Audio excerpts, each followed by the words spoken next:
இந்த சீரிஸோட ஸ்டார்டிங் சீன்லேயே மாயம் ரயில்வே ஸ்டேஷனை காட்டுறேன். அங்கே ரயில்வே ஸ்டேஷனில் ஒரு ஹூடி போட்ட ஒருத்தன் உட்காந்துட்டு இருப்போம். அப்போ மணி கரெக்டாக 2:30 அந்த ரேஞ்சில் இருக்கும். அந்த டைமில் அவனுக்கு எதிர்த்த பிளாட்ஃபார்ம்லேயே ஒரு பையன் செக்ஸ் ஒர்க்கர் போல இந்த ஹூடி போட்ட பையனை பார்க்குறான். அப்போ அந்த ஹூடி போட்ட பையனும் இந்த பையனை பார்த்துட்டே வர 2 பேருமே அந்த ஸ்டேஷனோட எண்டில் இருக்கிற வாஷ்ரூமுக்கு போகிறாங்க. பட் அங்கே நினச்சதுக்கு மாறா அந்த குடி போட்ட ஆள் அந்த செக்ஸ் ஒர்க்கர் பையனை கொடூரமாக குத்தி கொலை பண்ண அப்படியே அங்கே டைட்டில் கார்டாக மர்டர் அண்ட் மாகிவ் அப்படின்னு போடுறாங்க. இப்போ நான் அடுத்த சீன்லேயே சிட்டிக்கு நடுவில் ரயில்வே ஸ்டேஷன் இப்படி ஒரு கொலை நடந்திருக்கு. ஸோ பரபரப்பாக போலீஸு பிரச்சனை எல்லா மீடியாவும் அங்கே அசம்பிள் ஆகுது. அப்போ இங்கே இவர் இருக்கார்ல, இவர் தான் இன்ஸ்பெக்டர் சிவாஜி. அப்புறம் இவங்க அவரோட ஜூனியர் ரபானி. அவங்க இப்போ தான் புதுசாக ஜாயின் பண்ணியிருப்பாங்க. ஜாயின் பண்ண உடனே இப்படி ஒரு கேஸ். ஸோ வேற 2 பேருமே கிரைம் ஸ்பாட்டுக்கு போய் அந்த பாடியை பார்க்குறாங்க. அப்போ அவங்க கொலை செய்யப்பட்ட பையன் தன்னோட கையில் மடித்த மாதிரி வச்சு படுத்துட்டு இருக்கான். அப்போ சிவாஜி அந்த கையை எடுத்து பார்க்கும்போது அவனோட கையில் சிவப்பு கலரில் பேட்ரி அப்படின்னு எழுதிருக்கிறத கவனிக்கிறார். அது என்ன பேட்ரி? ஒருவேளை தன்னை கொலை செஞ்சவனோட பேரை சாகிறதுக்கு முன்னாடி ரத்தத்தால் தன்னோட கையில் எழுதியிருப்பானோ அப்படிங்கிற மாதிரி யோசிக்கிறேன். அப்போ ரபானி டக்குன்னு அதை தொட்டு பார்த்துட்டு, சார் இது பிளட் இல்லை, இது லிப்ஸ்டிக் அப்படின்னு சொல்கிறேன். என்ன லிப்ஸ்டிக் அப்படின்னு கேட்க, அப்போ ரபானி அங்கே கிரைம் ஸ்பாட்டில் ஒரு பொண்ணோட லிப்ஸ்டிக் அப்புறம் கொத்த பிடிங்கி எடுத்த மாதிரி கொஞ்சம் ஹேர் கிடக்கிறத நோட் பண்ணி சொல்கிறாங்க. இப்போ இதெல்லாம் வச்சு பார்க்கும்போது இந்த கொலையை பண்ணது ஒரு பொண்ணா இருக்குமோ அப்படின்னு யோசிக்கிறாங்க. அப்ப ரபானி அந்த டெட் பாடியை பார்த்து வயிற்றோட ஒரு பக்கத்துல காயம் பெருசா இருக்கிறத நோட் பண்ணிட்டு, ஒருவேளை கொலை பண்ணவன் தன்னோட கையை உள்ள விட்டு கிட்னி எடுக்க முயற்சி பண்ணிருப்பானோ அப்படிங்கிற மாதிரி சொல்றாங்க. இதை கேட்ட சிவாஜி ஒரு நிமிஷம் மிரண்டு போயிடுவார். யாருமா நீ, நியூ ஜாயினர்னு சொன்னாங்க, ஏகப்பட்ட விஷயம் சொல்லிட்டு இருக்க. சரி, ஃபர்ஸ்ட் பாடியை போஸ்ட்மார்ட்டத்துக்கு அனுப்பலாம், அவங்களுக்கும் கொஞ்சம் மிச்சம் வை அப்படின்னு சொல்லிட்டு ஃபாரன்சிக் டிபார்ட்மெண்ட்டுக்கு அங்கே கலெக்ட் பண்ண எல்லா எவிடன்ஸையும் அனுப்ப சொல்கிறார். இதுக்கிடையில் இந்த 2 கான்ஸ்டபிள்ஸ் இருக்காங்க பார்த்தீங்களா, இவங்க 2 பேருமே அந்த பாடியை பார்த்ததுமே அங்கேருந்து நைஸாக நழுவி தனியாக போய் பேசிக்க ஆரம்பிக்கிறாங்க.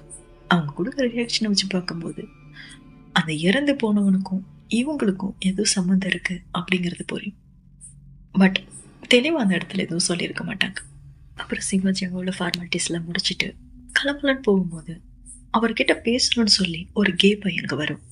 பட் அதே டைமில் அங்கே சுற்றி இருந்த ப்ரெஸ் ரிப்போர்ட்டர்ஸ் எல்லாருமே இங்கே என்னதான் நடந்துட்டு இருக்கு, ஒரு ரயில்வே ஸ்டேஷனில் இப்படியா, போலீஸ்லாம் என்ன பண்ணிக்கிட்டு இருக்கிறாங்க அப்படிங்கிற மாதிரி கொஞ்சம் ஓவராகவே பேச அதில் காண்டான சிவாஜி அந்த ரிப்போர்ட்டர்கிட்ட சண்டைக்கு போயிடுவார். ஸோ இந்த குழப்பத்தில் அந்த கே பையனை சிவாஜி மிஸ் பண்ணிடுவார். சரி, எங்கே இந்த பையன் எஸ்கேப் ஆயிட்டானா? அப்புறம் அங்கே போஸ்ட்மார்ட்டம் பண்ண டாக்டர் மீட் பண்ணுறதுக்காக சிவாஜி ரபானி 2 பேருமே போவாங்க. அங்கே போஸ்ட்மார்ட்டம் பண்ண டாக்டர் ரபானி சொன்ன மாதிரியே இறந்து போனவனோட கிட்னியை வயிற்ற கிழிச்சு கையை வச்சு பிடிங்கி எடுத்துருக்குறாங்க. அண்ட் அதை பண்ணவனுக்கு கிட்னி எங்கே இருக்குன்னு தெரியல. ஸோ கையை விட்டு தேடி இருக்கிறான். அண்ட் இதை பண்ணும்போது கொலை செய்யப்பட்டவன் உயிரோட இருந்திருக்கான் அப்படின்னு சொல்ல ஒரு நிமிஷம் சிவாஜியும் ரபானியும் மிரண்டு போய் இவ்வளோ கொடூரம் எதுக்கு இவன் மேலே அப்படின்னு யோசிப்பாங்க. அப்புறம் கொலை செய்யப்பட்டவனை பற்றி விசாரிக்க ஆரம்பிக்கிறாங்க. அந்த முதல்கட்ட விசாரணையில் அவனோட பேர் பிராக்சிங் அண்ட் அவன் ஒரு செக்ஸ் ஒர்க்கராக இருக்கிறான் அண்ட் அவன் ஒரு கேனும் தெரிய வருது. அப்புறம் அவனோட ஃபோனை செக் பண்ணி பார்க்கும்போது அவன் கையில் லிப்ஸ்டிக்கில் எழுதியிருந்தில்ல பேட்ரின்னு, அதே பேர் அவனோட கால் ஹிஸ்ட்ரியிலையும் இருக்கும். அந்த பேட்டரியை தவிர ஃபஸ்ட்டு சீனில் சந்தேகப்படுற மாதிரி இருந்தாங்கல்ல 2 கான்ஸ்டபிள்ஸ், அவங்களோட பேருமே இருக்கும். அதில் ஒருத்தர், இவர் பேர் துரா, இன்னொருத்தர் இங்கே இருக்கிறார் பாருங்க, இவர் பேர் பத்மத். இவங்க 2 பேருமே செத்து போனவனோட தொடர்பில் இருந்திருக்கிறாங்க அப்படிங்கிறது தெரிய வரும். அப்போ உடனே சிவாஜியும் அந்த கான்ஸ்டபிள்ஸ் கிட்ட அதை பற்றி பேசுவார். பட் அவனுங்க 2 பேரும் இல்லை சார், அது ஒரு கேஸில் அவனை அரெஸ்ட் பண்ணியிருந்தோம், அப்படி தான் அவனை எங்களுக்கு தெரியும், மற்றபடி அவனுக்கும் எங்களுக்கு எந்த சம்மந்தமும் கிடையாது அப்படிங்கிற மாதிரி மொக்கையாகவே சமாளிப்பாங்க. இப்போ சிவாஜி அவங்க சொன்னதை நம்ப மாட்டார். பட் அதே நேரத்தில் சந்தேகப்படவும் மாட்டார். பிகாஸ் செத்து போன பிராக்சிங் ஒரு கே செக்ஸ் ஒர்க்கர். ஸோ இவனுங்களும் அதை யூஸ் பண்ணியிருந்திருப்பான்களா இருக்கும் அப்படிங்கிற மாதிரி தான் யோசிப்பார்.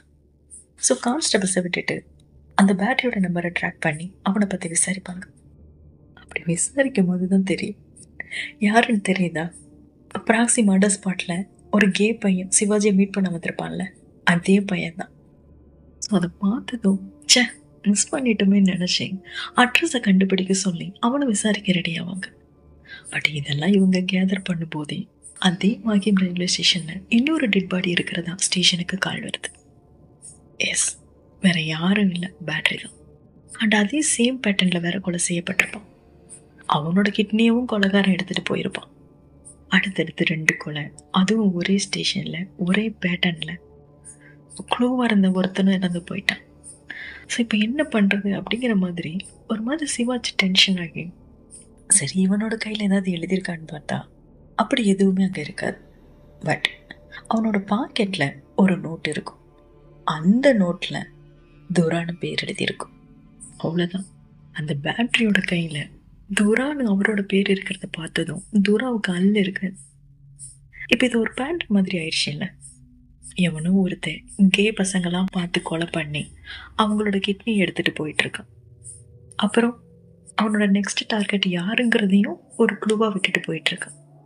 இவன் எதுக்காக இந்த மாதிரி பண்ணிகிட்ருக்கான் அப்படின்னு சிவாஜி கேட்க, அதுக்கு ரபானி ஒருவேளை சீரியல் கில்லராக இருப்பானோ, ஒருவேளை சைக்கோபாத்தாக இருப்பானோ அப்படின்னு சொல்ல, அதுக்கு சிவாஜி இல்லை, ஒன்று இந்த ஊரணி செயற்கையாளர்களை அதிகமாக வெறுக்கிற ஒரு பர்சனாக இருப்பான், அப்படி இல்லை அவங்கள அதிகமாக நேசித்த ஒரு பர்சனாக இருப்பான் அப்படின்னு சொல்லிகிட்ருக்காரு.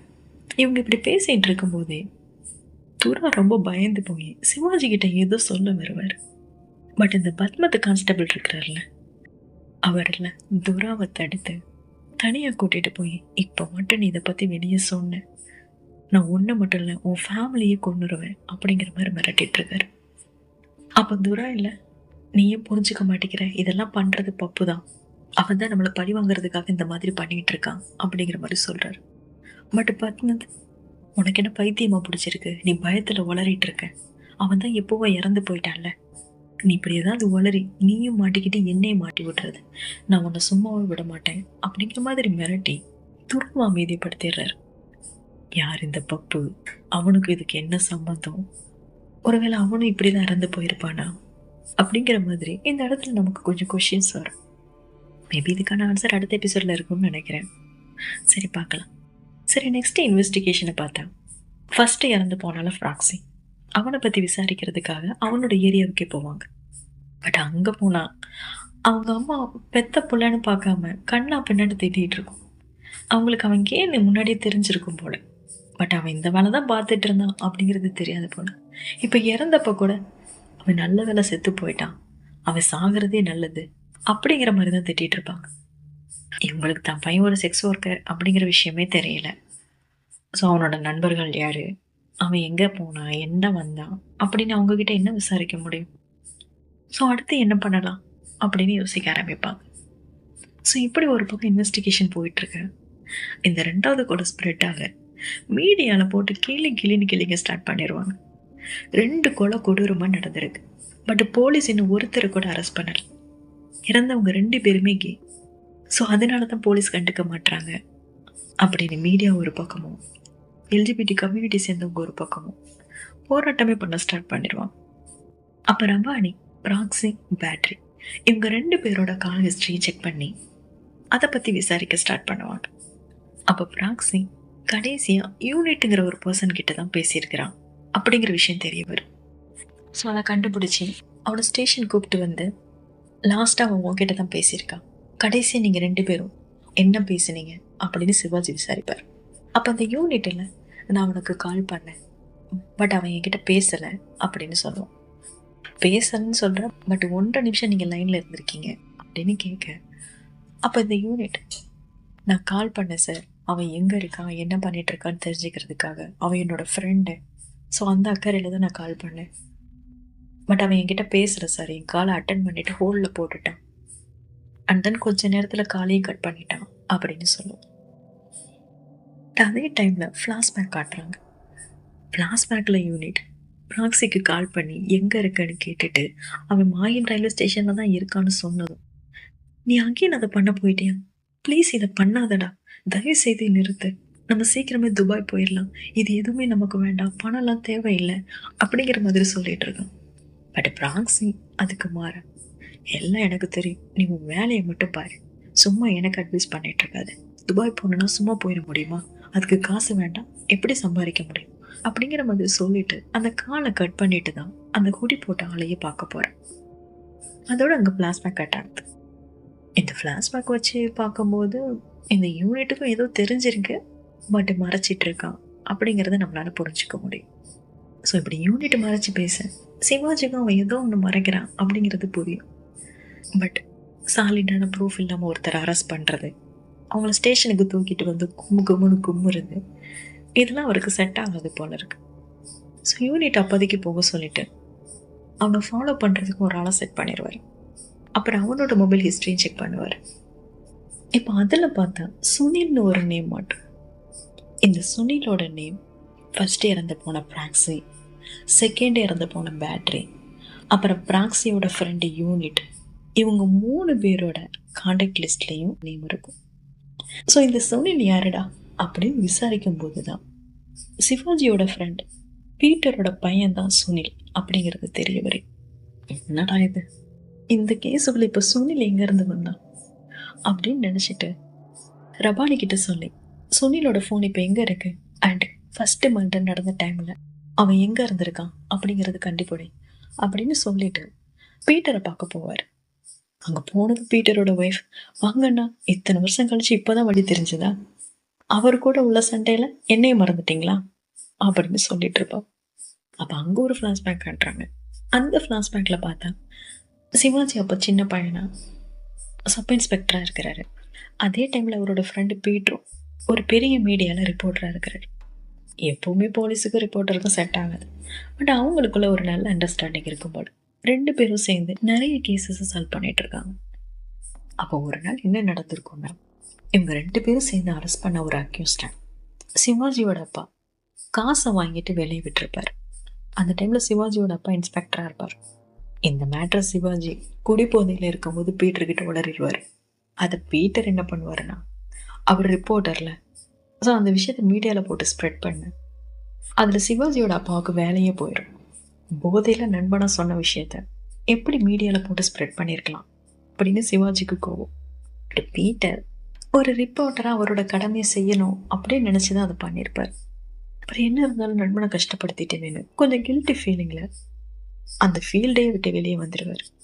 அன்னைக்கு 2 பேரும் பேசாமல் போனது தான் கிட்டத்தட்ட ஒரு 15 வருஷம் கழிச்சு இன்னைக்கு தான் பீட்டர் பார்க்க வந்திருக்கிறார். ஸோ இதோட ஃப்ளாஷ்பேக் முடிய ப்ரெசண்டில் காட்டுறாங்க.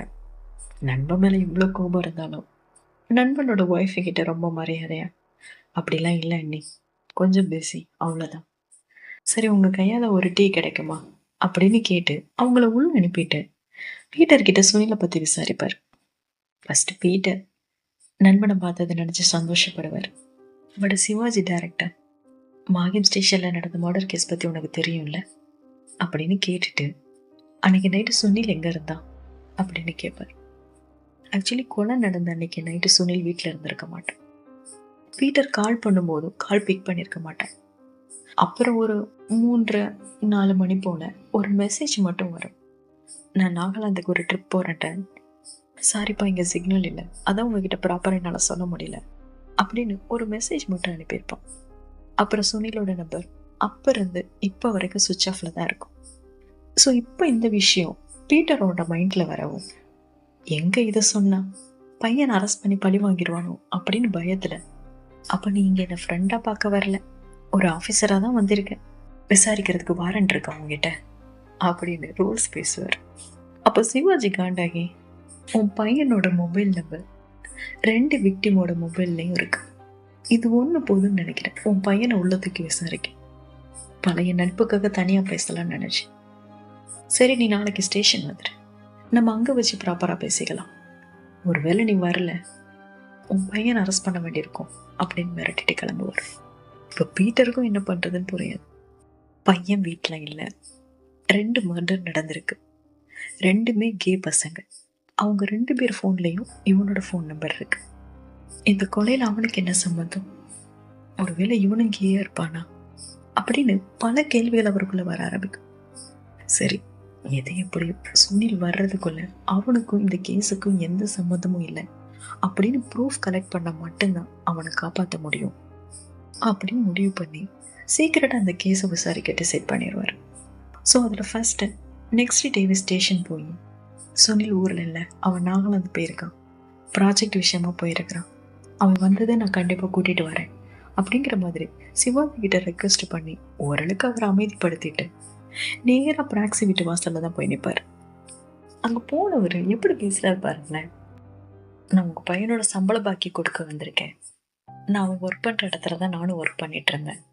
எங்களோட ஃபைல் ஒன்று அவர்கிட்ட மாட்டிக்கிச்சு. இந்த சம்பள பாக்கி கொடுத்துட்டு அதை வாங்கிட்டு போனான்னு வந்தேன், அதை கொஞ்சம் எடுத்து தரீங்களா அப்படின்னு கேட்பேன். காசு பார்த்ததுமே அந்த அம்மாவும் அதை வாங்கி வச்சுட்டு, எனக்கு ஃபைல் எல்லாம் தெரியாது சார், அவங்க மேலே தான் இருப்பான், வேணா நீயே போய் பார்த்து எடுத்துக்கோ அப்படின்னு சொல்லி உள்ள விட்டுரு. அப்போ அவரும் மேலே போய் ஒன்று ஒன்று பார்த்துட்டு இருப்பார். அங்கே பெருசாக எதுவும் கிடைக்காது. பட் ஒரு ட்ராயரில் ஒரு நியூஸ் பேப்பர் போயிட்டு மட்டும் இருக்கிறத பார்ப்பார். அதில் சூரஜின் ஒருத்தர் மாடியிலிருந்து குதிச்சு தற்கொலை பண்ணிக்கிட்ட மாதிரி எழுதியிருக்கும். இவன் எதுக்காக இந்த நியூஸ் பேப்பரை மட்டும் கட் பண்ணி வச்சிருக்கான் அப்படின்னு யோசிச்சு அதை மட்டும் எடுத்துட்டு அங்கேருந்து கிளம்பிடுவார். அப்புறம் அப்படியே துராவை காட்டுறாங்க. அப்புறம் யாரோ ஒருத்தன் ஹெல்மெட்லாம் போட்டுட்டு பைக்கில் ஃபாலோ பண்ணுற மாதிரி இருக்கும். அடுத்து இங்கே பீட்டரை பார்த்தோன்னா அந்த சுராஜ் இறந்து போன அந்த பிட்டு பேப்பர் எடுத்து வச்சிருப்பார்ல, அந்த பேப்பரை வச்சுட்டு சுராஜ் அப்பார்ட்மெண்ட்டை கண்டுபிடிச்சி அந்த அப்பார்ட்மெண்ட்டுக்கே வந்துடுவார். பட் அங்கே வாட்ச்மேன் உள்ள விட மாட்டான். அதே டைமில் அந்த அப்பார்ட்மெண்ட்டோட செக்ரட்டரியும் அங்கே தான் நின்றுட்டு இருப்பார். ஸோ நான் அவரை தான் பார்க்க வந்தேன் அப்படின்னு சொல்ல, அப்போ அந்த செக்ரட்டரி உள்ள விட சொல்லிடுவார். உள்ள போனவர் அங்கே நேம் போர்டில் ஒருத்தர் நேமுக்கு நேராக அவுட்டன் இருக்கிறத கவனிச்சேன், நான் அவரை பார்க்க வந்தேன்னு சொல்லுவார். பட் அவர் ஃபாரின்லலாம் இருக்கிறாரு அப்படின்னு செக்ரட்டரி சொல்ல, எனக்கு தெரியும், அவரோட வீட்டு கீ கூட என்கிட்ட தான் இருக்கு, அவர் அதை பார்த்துட்டு வர சொன்னாரு அப்படின்னு சொல்லி அவர் பாக்கெட்ல இருந்து அழகா ஒரு கீ எடுத்து நீட்டேன். அந்த செக்ரட்டரியுமே நம்பிடுவார்.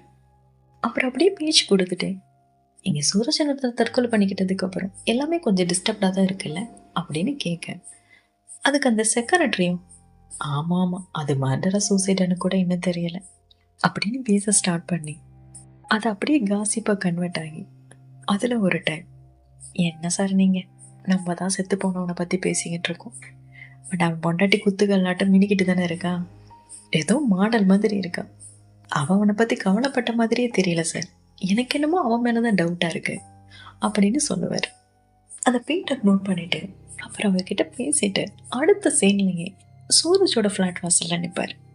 அங்கே சூரஜோட ஒய்ஃப் டோரை ஓப்பன் பண்ணிட்டு என்ன வேணும்னு கேட்க, டக்குன்னு பாக்கெட்ல இருந்து ஒரு ஐடி கார்டை எடுத்து நீட்டிட்டு, நான் இந்த மேகசின்ல இருந்து வரேன் மேம், இதோட ஹெட் ஆஃபீஸ் ஃப்ரான்ஸில் இருக்கு, இப்போ இதோட பிரான்ச்சை நாங்கள் எங்கே ஓப்பன் பண்ணலாம் இருக்கோம், அண்டு அதோட பிராண்ட் அம்பாசிடராக இருக்கிறதுக்கு நாங்கள் ஒரு மாடலை தேடிட்டு இருக்கோம், ஆக்சுவலி நீங்கள் அதுக்கு பர்ஃபெக்டாக இருப்பீங்க, ஸோ உங்ககிட்ட அதை பற்றி கொஞ்சம் பேசலாமா அப்படின்னு ஸ்டார்ட் பண்ண, அவளுக்கு மாடலிங்கில் இன்ட்ரெஸ்ட் இருக்கும் போல.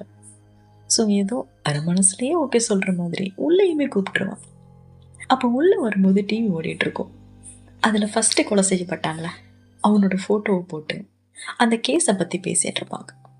அதில் அந்த ஃபோட்டோவை பார்த்ததாலையா இல்லை டிவியில் வந்து கே பற்றி பேசிகிட்டு இருப்பாங்க, அதனாலையான்னு தெரியல, ஒரு மாதிரி இரிட்டேட் ஆகி கோவத்தோடையே அந்த ஃபோட்டோவை பார்க்குற மாதிரி பார்ப்பேன்.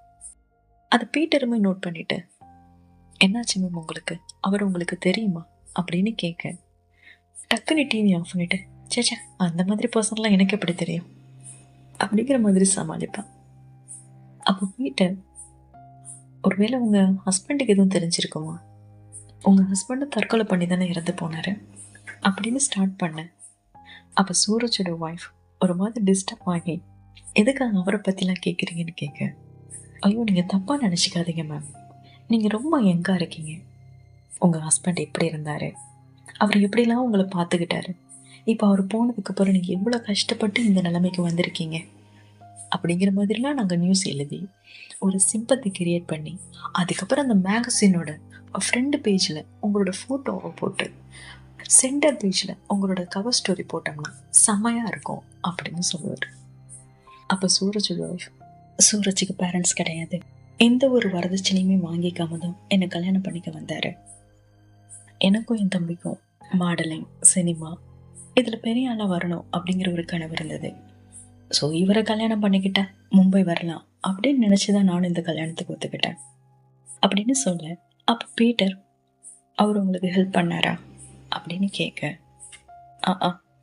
அவருக்கு அவரை பார்த்துக்கவே முடியல. அவர் சம்பாரிச்ச மொத்தத்தையுமே கேம்லிங்கில் விட்டுட்டார்.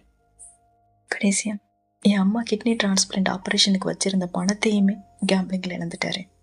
இதில் ஆப்ரேஷன் பண்ணிக்க முடியாமல் என் அம்மா இறந்தே போயிட்டாங்க அப்படின்னு சொன்னேன். அப்போ பீட்டர், சரி உங்கள் ஹஸ்பண்டுக்கு என்னாச்சு, அவர் எதனால் சூசைட் பண்ணிக்கிட்டாரு அப்படின்னு கேட்க, என் அம்மாவோட மரணம் தான் அவரை ரொம்ப பாதிச்சிருச்சு. அவருக்கு பேரண்ட்ஸ் இல்லாததால் என் அம்மாவை தான் அவர் தன்னோட அம்மாவே நினச்சாரு. ரொம்ப பாசம் வச்சுருந்தாரு. பட் இந்த கேம்லிங்கால தான் என்னோட அம்மா இறந்துட்டாங்கன்னு அவர் ரொம்பவே டிப்ரெஷனுக்குள்ளே போயிட்டாரு. அப்புறம் ஒரு நாள் சூசைட் நோட் எழுதி வச்சுட்டு இதோ இந்த பால்கனியில் இருந்து தான் குதித்து தற்கொலை பண்ணிக்கிட்டாரு அப்படின்னு சொன்னேன். எல்லாத்தையுமே பீட்டர் நோட் பண்ணிவிட்டு, நான் இதை ஹெட் ஆஃபீஸ்க்கு அனுப்பிட்டு ஒரு டே ஃபிக்ஸ் பண்ணிவிட்டு சொல்கிறேன், அப்போ நம்ம ஃபோட்டோ ஷூட் வச்சுக்கலாம் அப்படின்னு சொல்லி கிளம்புவார். பட் இந்த கிட்னி பற்றி கேட்கும்போது நமக்கு போஸ்ட்மார்ட்டம் ரிப்போர்ட் ஞாபகம் வருதில்லை. அதில் கொலகார கிட்னியை எடுத்துகிட்டு போயிருப்பான்னு வந்திருக்குமே. ஸோ இப்போது இதுக்கும் அதுக்கும் ஏதாவது ரிலேட்டட் இருக்குமா? சரி, பார்க்கலாம். பட் இந்த கிட்னி மேட்டர்லாம் படம் பார்க்குற நமக்கு தான் தெரியும். பீட்டருக்கு ஃபுல் கேஸ் ஹிஸ்ட்ரி தெரியாதில்ல. ஸோ கேஸை பற்றி ஃபுல்லாக தெரிஞ்சால் நல்லா இருக்குமே அப்படின்னு நினச்சேன். ஃபஸ்ட்டு சீனில் ஒரு ரிப்போர்ட்டர் சிவாஜி கூட சண்டை போட்டிருப்பார்ல, அந்த ரிப்போர்ட்டர் தான் இந்த கேஸை ஃபாலோ பண்ணிகிட்ருப்பார். அதே மீடியாவில் தான் பீட்டரும் முன்னாடி ஒர்க் பண்ணிகிட்டு இருந்திருப்பார். ஸோ அங்கே போய் அந்த கேஸ் டீட்டெயில்ஸ் வேணும்னு எடிட்டரை கேட்பார். பட் எடிட்டர், நண்பா ஃப்ரெண்டாக என்ன வேணாலும் கேளு, இது சீக்ரெட்டுன்னு உனக்கே நல்லா தெரியும்ல, அப்புறம் இதை கொடுக்குற பவர் எனக்கும் கிடையாது. இந்த கேஸை அந்த ரிப்போர்ட்டர் தான் ஃபாலோ பண்ணிகிட்ருக்கான். உனக்கு வேணும்னா நீ அவன்கிட்ட பேசி வாங்கிக்கோ அப்படின்னு சொல்லி அனுப்பிடுவார். அவ்வளோதான். அப்படியே இந்த கேஸுக்கு கேட்டு போட்ட மாதிரி ஆயிரும். அடுத்து என்ன பண்ணுறதுனே புரியாது. ப்ராக்ஸி கிட்ட கிடைச்ச க்ளூ வச்சு சூரஜ் கிட்ட போனார். சூரஜை பற்றி விசாரிக்கும் போது சூரஜோட ஒய்ஃப் கிட்ட போனார். சூரஜோட ஒய்ஃப் மூலமாக இந்த கிட்னி மேட்டர் வெளியே வந்திருக்கு. பட் இனி அதுக்கடுத்து என்ன பண்ணுறது? இந்த கேஸ் அடுத்த கட்டத்துக்கு நகரணும்னா பீட்டருக்கு அந்த கேஸ் ஹிஸ்ட்ரி தெரியும். சூரஜ் ஒய்ஃபு கிட்ட பேசினதுக்கப்புறம் அடுத்து பீட்டர், நமக்கு கிடைக்கிற க்ளூ எல்லாமே கே ரிலேட்டட், மர்டர், சூசைட் இந்த மாதிரியே போயிட்டுருக்கேன். ஒருவேளை நம்ம பையன் சுனிலும் கேமாக இருப்பானா? ஒருவேளை அவன் கேயாக இருந்தால் இப்படி கண்டுபிடிக்கிறது இது அவசியமா இல்லையான்னு கூட தெரியல. பட் இதை பற்றி நான் முழுசாக தெரிஞ்சுக்கணும் அப்படிங்கிற மாதிரி யோசிப்பார். சரி, அப்போ அதை பற்றி விசாரிக்கணும்னு யாரை மீட் பண்ணலாம் அப்படின்னு யோசிக்கும் போது தான் அவரோட மைண்டில் அவரோட மச்சான் லஸ்லி வருவார். லஸ்லி வேறு யாரும் இல்லை, பீட்டரோட ஒய்ஃப் இருக்காங்கள்ல, ஒய்ஃபோட ஒரு கசின் தான் லஸ்லி. அவர் ஒரு கே. சின்ன வயசுலே அப்பா எனக்கு பசங்களை தான் பிடிச்சிருக்கு, நான் ஒரு பையனை லவ் பண்ணுறேன் அப்படின்னு தைரியமாக போய் சொல்லியிருப்பார். இப்போவே ஒத்துக்க மாட்டாங்க, அந்த காலத்தில் ஒத்துருப்பாங்களா? ஸோ மண்டியிலே தட்டி வீட்டை விட்டு வெளியே துரத்திருப்பார். லஸ்லி, பீட்டரோட ஒய்ஃப் 3 பேரும் காலேஜில் ஒன்றா தான் படிச்சிருப்பாங்க. பட் இந்த விஷயத்துக்கு அப்புறம் அப்படியே டச் விட்டு போயிருக்கும். இப்போ தன்னோட மச்சான் ஞாபகம் வந்ததும் அவரை தேடி போவார். அவர் எல்ஜிபிடிக்யூ பர்சன்ஸ்க்காக மட்டுமே ஒரு தனியாக ஒரு பப்பை ரன் பண்ணிட்டு இருப்பார். அந்த பப்புக்கு போய் அவரை மீட் பண்ண போனா அவங்க லஸ்லி இல்லை, தன்னோட சின்ன பையன். இவருக்கு ஒரு 45லேருந்து 50 வயசு இருக்கும். ஆனால் 25லேருந்து ஒரு 30 வயசு பையன் கூட ரிலேஷன்ஷிப்பில் இருப்பார். அப்போ பீட்டர், எப்படி இருக்க லஸ்லி, நல்லா இருக்கியா அப்படிங்கிற மாதிரி ஸ்டார்ட் பண்ணுவார். அப்போ லஸ்லி ரொம்ப பாசமாக அவரை ஹக் பண்ணிவிட்டு அவனோட பார்ட்னரையும் இன்ட்ரோ கொடுப்பான். அவனோட பேர் நிஷாந்த். அப்போ பீட்டர் அந்த நிஷாந்துக்கிட்டேயுமே பேசுவார். அப்போ நிஷாந்த் ரொம்ப சாஃப்டா நல்ல டைப்பா, நான் லஸ்லி ரொம்ப காதலிக்கிறேன், நீங்கள் எதிர்பார்க்குற மாதிரி எங்களோட ரிலேஷன்ஷிப் இருக்காது, ஸோ உங்களோட அந்த ஜட்ஜிங் மைண்டெல்லாம் கொஞ்சம் ஓரமாக வச்சுட்டு எங்களோட ரிலேஷன்ஷிப்பை மேலோட்டமாக பாருங்கள், அது அழகாக இருக்கும் அப்படிங்கிற மாதிரி சொல்லிகிட்டு இருப்போம்.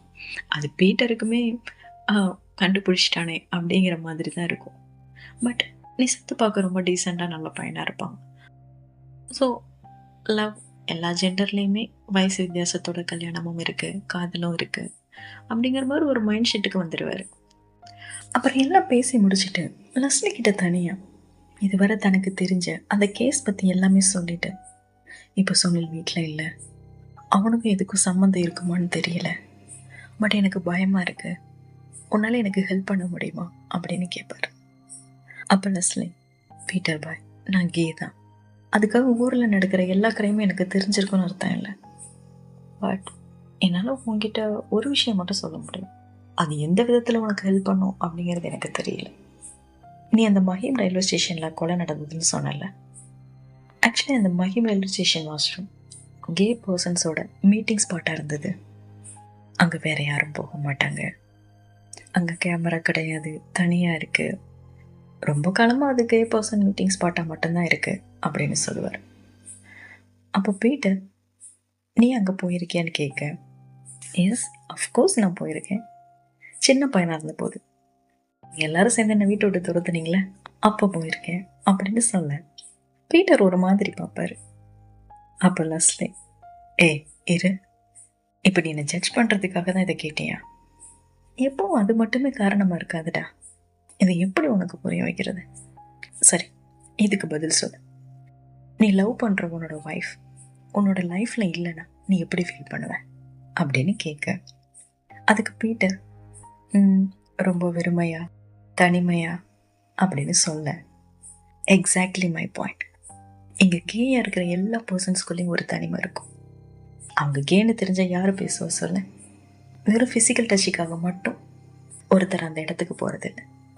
மேக்ஸிமம் மனசில் உள்ளதை தன்னோட வழியை பற்றி பேசுகிறதுக்காக வர கே பர்சன்ஸ் தான் அங்கே அதிகம்.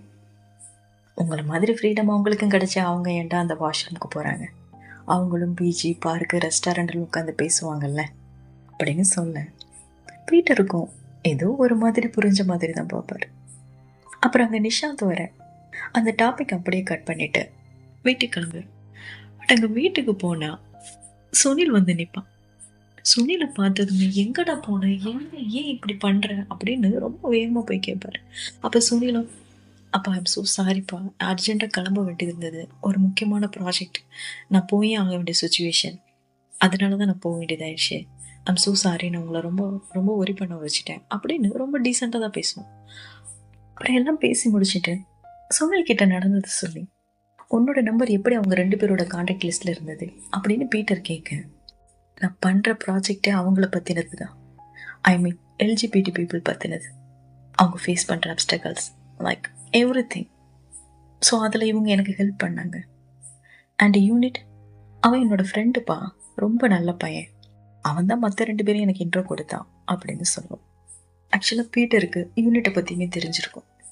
அவர் சுனிலை பற்றி பேசுகிறதுக்காக சிவாஜி பார்க்க ஸ்டேஷன் போயிருப்பார்ல, அங்கே யூனிட் அவர் பார்த்துருப்பார். அண்ட் யூனிட்டும் ஒரு செக்ஸ் ஒர்க்கர் அப்படிங்கிறது அவருக்கு தெரியும். ஸோ அதை மைண்டில் வச்சுட்டேன், அவன் என்ன ஒர்க் பண்ணுறான்னு உனக்கு தெரியுமா அப்படின்னு கேட்க, பட் சுனில் அதை பற்றி கொஞ்சம் கூட அலட்டிக்காம, அப்பா அவன் நல்லவன், மற்றபடி அவன் பர்சனலாக என்ன பண்ணுறான் அப்படின்னு நம்ம ஜட்ஜ் பண்ணக்கூடாது அப்படின்னு சொல்லி முடிச்சிருவோம். ஸோ அதுக்கப்புறம் அதை பற்றி பேசிக்காம அப்புறம் சிவாஜி சுனில் வந்ததுமே ஸ்டேஷன் கூட்டிகிட்டு வர சொன்னார்ல, ஸோ சுனிலை கூட்டிகிட்டு ஸ்டேஷனுக்கு போவார். ஸோ அங்கே போனால் அந்த சுனில் அந்த முதல் கொலை நடந்த அன்னைக்கு அவன் எங்கே இருந்தான், எந்த ஊரில் இருந்தான் அப்படின்னு ஃபுல் எவிடன்ஸும் அவன்கிட்ட இருக்கும். அவனோட பாஸ்போர்ட், டிக்கெட், அப்புறம் அவன் அங்கே எடுத்துக்கிட்ட ஃபோட்டோஸ், அவன் என்ன ப்ராஜெக்டுக்காக போனானோ அதுக்கான எவிடன்ஸ், அந்த ப்ராஜெக்ட் அவன் சப்மிட் பண்ணதுன்ட்டு எல்லா எவிடன்ஸையுமே சிவாஜி முன்னாடி வைப்பான். அப்போ சிவாஜி அதை பார்த்துட்டு எதுவுமே சொல்ல மாட்டார். நீ போன சுனில் அப்படின்னு ரொம்ப ஜென்ரலாக அனுப்பி வச்சிருவேன். அப்படி சுனில் பீட்டர் கிளம்பும்போது, நைட்டு நான் வீட்டுக்கு வரேன், அன்னைக்கிட்ட சொல்லிடு அப்படின்னு சிவாஜி சொல்ல, இப்போ பீட்டரும் ஓகேன்னு மண்டையாட்டிகிட்டே போவார். அப்புறம் நெக்ஸ்ட் சீன்லேயே பீட்டர் உட்காந்துட்டு இருக்க சிவாஜி ஃபுல்லாக ட்ரிங்க் பண்ணிட்டு இருப்பார். ஆக்சுவலி அவருக்கு அவரோட நண்பர்கிட்ட பேசணும், அதுக்கு தான் வந்திருப்பார். பட் வருஷங்கள் ஓடிடுச்சுல, ஸோ ஸ்டார்டிங் ட்ரபிளில் குடிச்சிட்டு இருப்பார். அப்போ பீட்டர், இப்போ என்னை குடிக்க மட்டும்தான் கூப்பிட்டியா இல்லை பேச ஏதாவது இருக்கா அப்படின்னு கேட்க, நீ ஒரு துரோகிடா, எப்படிடா உன்னால் எனக்கு அப்படி பண்ண முடிஞ்சது அப்படின்னு ஃப்ளாஷ்பேக்கை பற்றி பேச ஸ்டார்ட் பண்ணுவார்.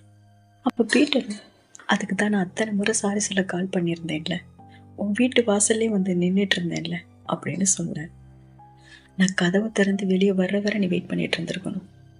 நான் உன்னை மன்னிச்சிருக்க மாட்டேனா, உன் நண்பனை நீ புரிஞ்சுக்கிட்டது அவ்வளோதானா அப்படின்னு பேச, அப்போ பீட்டர் அகேன், மனசார சாரி சொல்லுவார்.